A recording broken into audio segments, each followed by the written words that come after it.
Connor, take it away. Rub-a-dub-dub, welcome to the Scrub Hub Podcast. Hey everyone, welcome back to the second part of our podcast. I'm looking for an article right now that I cannot find.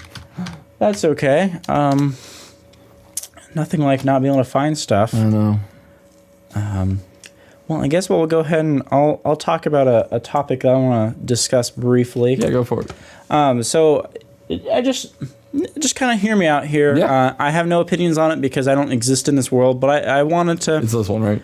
Yep, that is the correct one. Sorry, good. So yeah, I don't even know if I need that article or not. I should look it up, but we'll see.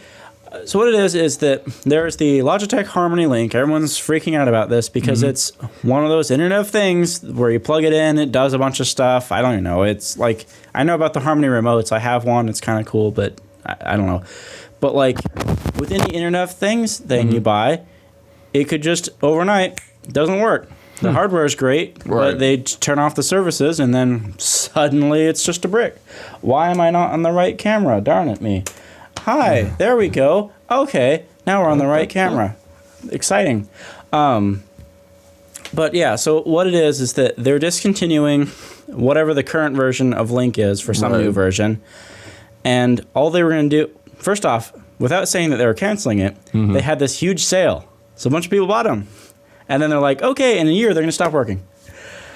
And we'll give you a 35% off coupon or discount or warranty thingy for the new version or whatever. And everyone's like, excuse me? Yeah. But I don't know how to feel about that because it's like... Well, that's just bad business practice. That's bad. I mean, that's a terrible thing. So first off, Logitech finally caved. Yeah. They caved. I'm not going to say that they made the right decision. They just caved. Yeah. And they're giving people free upgrades pretty much all the way. That's horrible. But like... I'm so conflicted because everyone's angry, and I understand why they're angry, but I always see that, like, with the Internet of Things stuff, I expect it not to work in, like, 2 weeks, you know? Right. Because, so my phone, which I don't even have on to show you, is I've got the Pebble Watch. They were bought out by Fitbit last year. Right. And they've kind of been ghosting along having it. At the end of this year, they should be dead. And as far as I know, they're just not going to work. But there is some... I'll do a full article eventually. There's a Rebel, which is this group that's trying to make their own firmware and their own services to run custom stuff on the old hardware. Right. But it's just like you're just buying time on stuff. You're not owning anything. You're just getting it to run while you can. And so it's like just everyone be cautious. Even if it's a big company that you think is good, they can still just go, it's gone. Goodbye.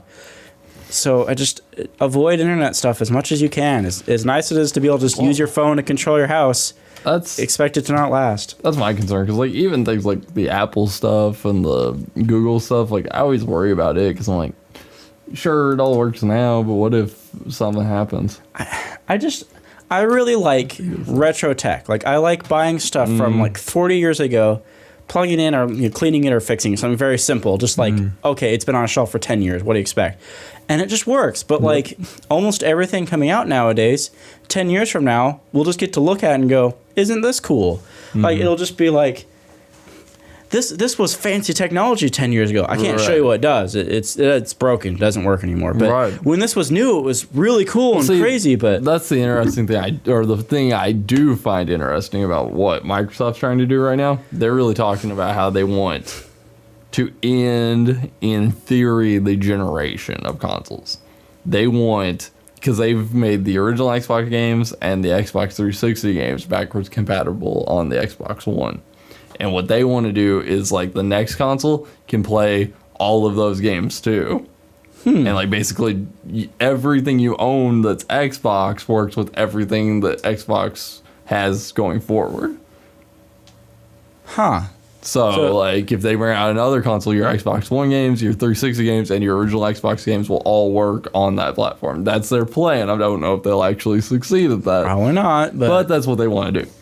But, yeah, I don't know. It makes me so sad because, yeah, every so often I find, like, a really cool, like, I forgot what it was. There was some, like, Sony fancy alarm clock thing. I'm like, wow, this looked really cool. And I look it up, and it was an Internet of Things from, like, 2 years ago. And it won't even turn on now. Like, if you plug it in, it'll just say, can't connect to service. And, well, the icon's gone. It's been 30 minutes. Can't connect to services. And just does nothing. And it's like, sometimes I see all these cool old things, and we're just getting all this e-waste going on because we're making stuff that if there's no internet connection, it doesn't do anything. Well, see, that's the weird thing to me is it's like, that's just so weird. I mean, like, just how do you, and like, it's that kind of stuff, because like, really, I shouldn't probably worry as much about like the Google stuff and the Amazon stuff, because that stuff's at least going to last for a amount of time. But like, it's funny that like, you have the Sony alarm clock that you buy, and like, that thing just stops working. Yeah. Like, I mean, they've sold Sony alarm clocks forever that don't do that. They just don't stop working because they're just, alarm clocks. Yeah, to be fair, I don't remember what it was. It was supposed to be like whatever. I know. I'm just trying to remember what it was. It was some sort of like desk thing that's like, it's a clock, but it can browse the internet, but like literally does not function That's crazy. without the service. And it's like... That's the other thing. That's the thing that makes me mad even more than the, like, it not connecting to the server. Why does it, like, not still act as a clock? Yeah, that was the thing that I was looking at online was that... Because I was like, okay, what can it do still? I was looking on stuff and I'm like, no, it just sits there going, trying to connect to whatever service. And it just... That would be like if you're... That would be like if, like, you had, like, Verizon or T-Mobile or AT&T and, like, you, like, took your phone off the network and, like, when you bought, like, a new phone and your old phone was just, like... No. Can't do anything else anymore. It's like, what? Why not? Why? Like, I mean, I should still be able to connect to the Wi-Fi and, like, search things on it and do things. Yeah, to be fair, phones are one of the best examples I've seen of how, like, obsolescent tech should work. Yeah. When you buy a new phone, whatever, the cell part doesn't work, but everything else does. I like that. I've got a stack of old phones. You can just turn them on. Yep. They're still a device. Yep. I don't know. That's so weird to me, but... That's the world we live in now. Everything. I mean, it's the problem with consoles, though. Consoles are trying to take consoles into the cell phone space now. Of like, every couple of years there's a new console iteration, and It's just painful. Yeah. I also hate that, like, you can't collect stuff anymore. Well, we also live in this world where all these phones cost so much money now too. Like, why does the iPhone 10 need to be $1,000? That's ridiculous. And then, like, why does the Xbox One X need to be $500? I mean, it's crazy. But I mean, to be fair, like they're still selling the Xbox One S. whatever thing, right? Yeah. The previous model and stuff, and they have them both, right? Mm-hmm. Yeah, because they have the Xbox One, there's the One S and the One X. So I mean, to be fair, at least they still have brackets for it, and it's not just. But you can't really buy the Xbox One anymore. Okay. Technically, I mean, I'm sure you could find them somewhere, but like they're out of circulation. Okay. Apparently. But like, we do have to look back. Is that I guess we just found this little nice dip because for a while, constantly in the 90s, there was a few cheap ones, but most of them were like really high in price. So like, I guess just during the 2000s and 2010s almost, we had a low peak in prices. Like all the consoles were pretty affordable, but now we're getting back into this like, make it expensive. And honestly, we're in a kind of a weird place right now too, though, because I mean, you can on deals and stuff find like the PS4 Standard Edition and the Xbox One S for $250, which is a pretty good price for a console. And then the Switch is $300, but then like with the Pro, it's $400, and the Xbox One X, it's $500. Yeah. So like, I mean, don't get me wrong, like. Going out and being able to find a PS4 or an Xbox One S, which, I mean, like, the Xbox One S has a 4K Blu-ray player inside of it. Yeah. So, like, that for $250, you get a gaming console and a 4K Blu-ray player that has Dolby Atmos, like, hookups. It's really pretty good price. Like, like, if I wanted that level of quality of video setup right now, that's probably what I would buy, just to be honest here, because I don't know how cheap just the players are, but that's a lot of features. I mean, a 4K player, like any, like a Sony or a Samsung or anything, it's about $200. So, I mean, you're only spending about $50 more, and you've got a thing that can do a lot more than probably what they can do. Yeah, and then there's the Atomos features that it has.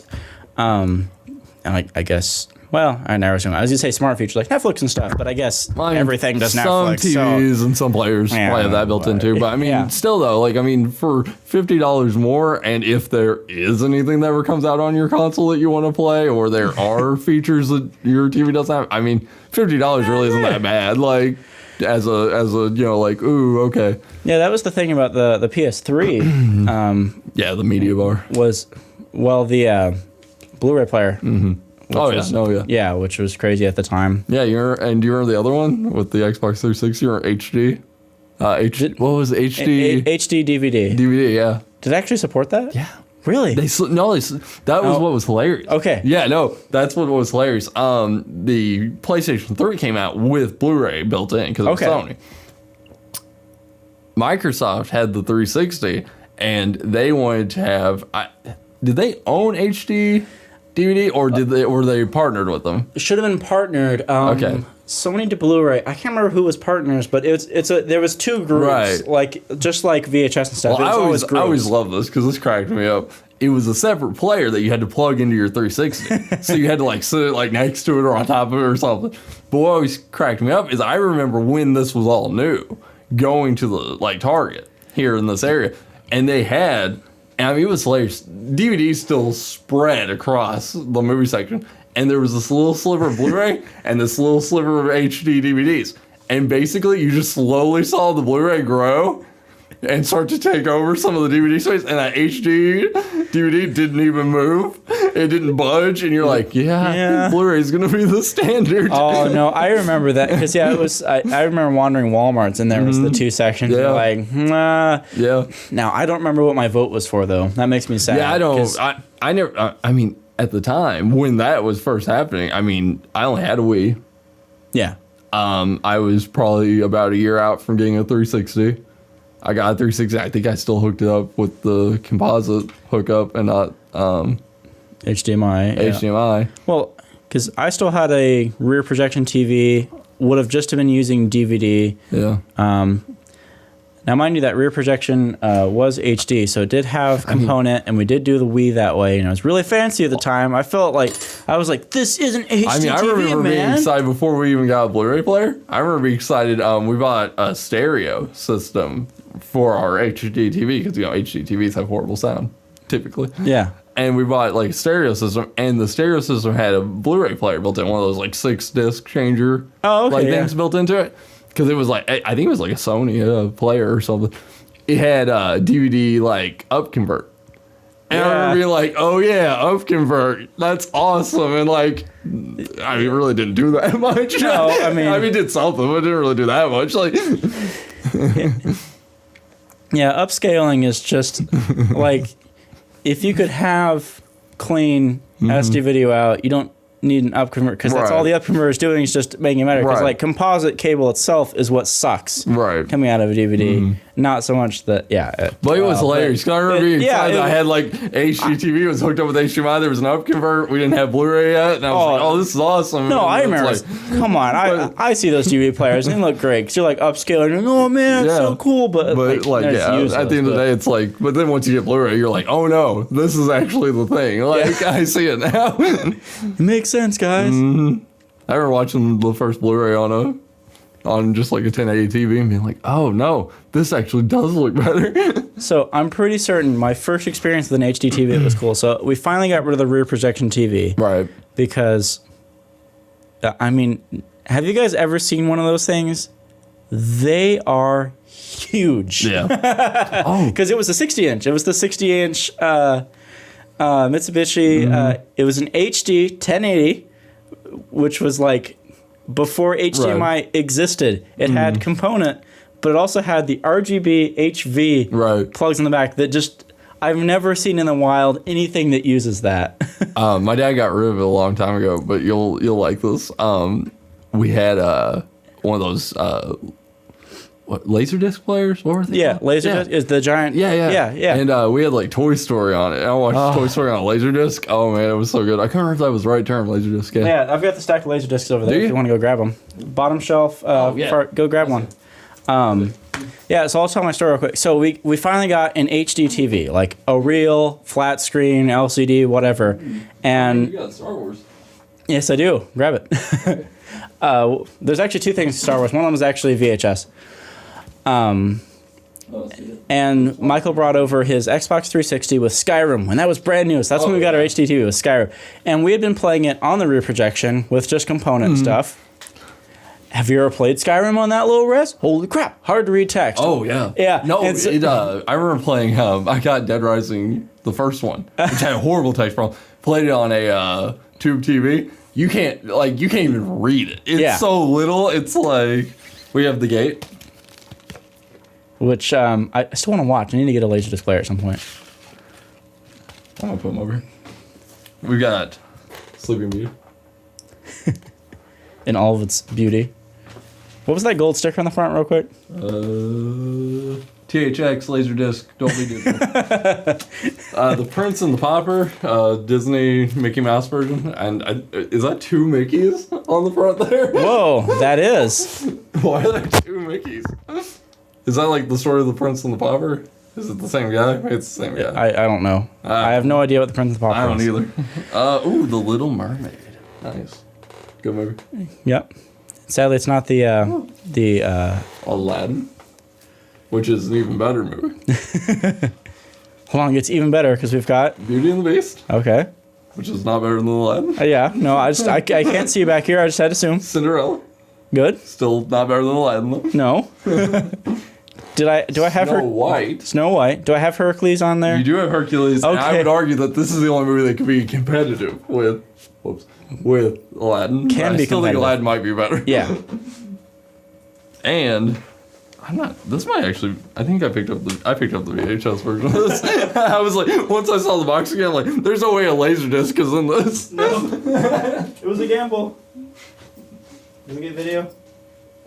Okay, we got that camera again. All right, but I'm gonna set everything back. There's a big LaserDisc. Star That's Wars. You can look it up if you care that much. Yeah.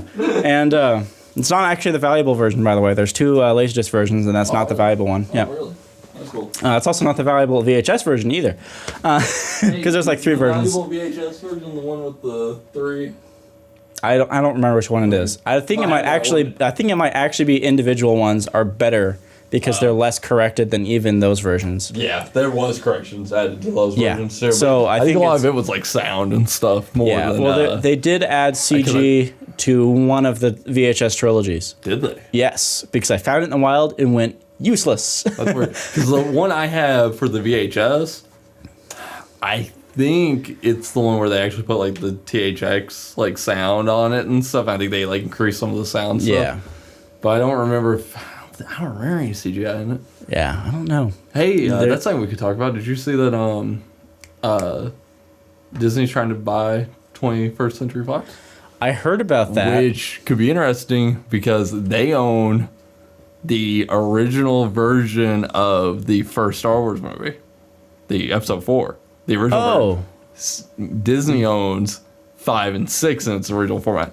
If Disney can get it, they could technically re-release the original version of the 3 Star Wars movies. Like do full HD Yeah. transfers of the original film. Without CGI and stuff. Just that would be. I would totally buy. Let's be honest. I would totally buy. Oh, I that. totally buy that too. I think one of the reasons I don't buy any form of Star Wars is Yeah. too much edits. Oh, yeah. Like Have you ever watched the Force Awakens? You should watch this later. It's the Force Awakens trailer, the newest Star Wars, the newest main Star Wars movie, like before this one that's come out in December. yeah.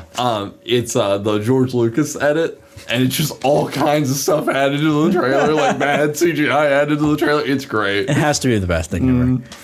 There's like a part where like BB-8's rolling the new robot, and they put like this like really bad rock filter over it. It's great. It's really good. Sorry, I just found out that either Michael is here or he's on his way. Oh, cool. So that's awesome. That is awesome. Which- Tell Michael to come in here and podcast with me. So you'll see him in part 3, which we're not getting to yet. We're almost done. Actually, pause it, and we'll. Well, no, we'll finish up. Oh, okay. Sorry. Well, finish Sorry, up I didn't know our we thoughts. were. No, we're not finished up that. We'll finish up our thoughts. So, Okay, yeah. I'm gonna say, Star Wars. Crap. We were talking about I 20th know. Century Fox. 21st Yes. Century Fox being bought. So, and what is funny is look up the Simpsons thing because they actually did do that. Simpsons. Oh, 21st Century Fox. 21st I'm pretty sure they already did it. Owned by Disney. no. I'm gonna, Is it? no, that's Century 21st. Simpsons 21st Century. There we go. Bought by Disney. I don't know if I'm looking anything up here right. The Simpsons also Just- predicted Disney purchasing. All right, here's AV Club. Okay. The soothsayers in the Simpsons writer room may soon add another item to their list of predictions that came to pass. In addition to foreseeing the Trump presidency, Lady Gaga Super Bowl act, and a Nobel Prize winner, the animated sitcom also called the Disney 21st Century Fox merger that's been in and out of talks. So if you look at the actual image here, so The possibility. A division of Walt Disney Co. Company. That's hilarious. Wow. can you? So how many companies are left now? I mean, that's the thing. I saw a map one day of it was food companies of like how connected food companies are. That's always been that case. Horrible though, 'Cause I it's- mean it's like 5 parent companies. Yeah, but it's mainly just like General Mills and then Kellogg's, and then and then what is it? Procter and Gamble. yeah. Do they have like a food think division? so. I don't know where they fit in. I don't know. But they have their whole ecosphere under them. It's bad. Yeah. What I like here's what I like about the Disney stuff. They get Star Wars Episode 4 back. They can release that. Hopefully. They get X-Men back from Marvel, and they get Fantastic Four back from Marvel. I like that. Because I'd like to see Marvel actually have control of those two properties. Yeah. Because the X-Men movies there are some that are good by 20th Century Fox, but overall they haven't been the best. Like, sure, Deadpool was good. Logan was good. Some of the original X-Men movies are good. Like 1 and 2. But overall, I'd like to see Disney actually, or Marvel, actually have a stab at like X-Men and stuff. The things I don't like about it are that like Disney already owns a lot. They Do own they too need to much. own anymore? No, they don't. Like, it's like we're good. Do they, as a company, need to own more for their own interest? Yes, but do we want that? No, we need Well, that's competition. what I made a joke when I heard about it that they might be buying 21st Century Fox. I was like, pretty soon I'm going to learn Disney owns me. And then I went, wait, they do own me. I see all their movies. Yeah. Yeah, indirectly, they do own you. Yeah. Well, I mean, that's the thing, though. It's like, I like Marvel, I like Star Wars. And it's kind of disappointing that Disney bought them. Not so much out of, I don't think that they've handled certain things about it well, because I think they have. Yeah, I think they've but- given a lot of creative control to Marvel and Disney, or Marvel and the Star Wars families, honestly. But at the same time, it's that thing of like, I really wish I wasn't feeding Disney all this money though for it, because I enjoy it. Like, I enjoy the Marvel and Star Wars movies, and it just, I do. And it's one of those things that makes me a little disappointed in George Lucas, because he sold Star Wars to Disney for pretty cheap. Yeah. Because he always kind of saw it as a Disney property, like he said that afterwards, and it was kind of like one of those things of like, I get what you're saying in a way, but at the same but time, like, Should Disney you owns a file- lot. Like, even if you really did, Disney owns a lot of stuff. But now, I mean, come on, wouldn't you sell out pretty cheap to like the company that you've always wanted or whatever, just to be like, Yeah. I don't have to think about it anymore. It's Oh just, no, get all- I you agree. know, it's But just- like, even if George Lucas had gone to Disney with a little bit of higher price point, I think they would have done it. they would have. Because there's no reason not to. I mean, I just read Marvel, which I think was sold to Disney for like $4 point something billion. Disney or Marvel alone in the North America has made $5 million off of their movies. So like, they've already made up the money. Yeah. Just in North America. That's what I'm talking about around the world, where like, I mean, I think the Marvel movies do decently in China, They should work. Yeah. and I mean, I'm sure there are other countries watching Marvel films, so they've made They plenty have of to money. exist. Yeah, I mean, those movies make tons of money, so that's my opinion. Thank you for joining part 2 of podcast episode 32. We'll be back hopefully for part 3 with Michael. Yeah. If you don't see it, it doesn't exist. Yay! Watch the video or subscribe here. If you like that, subscribe. Stop. Scrub scribe, as we used to say at one point.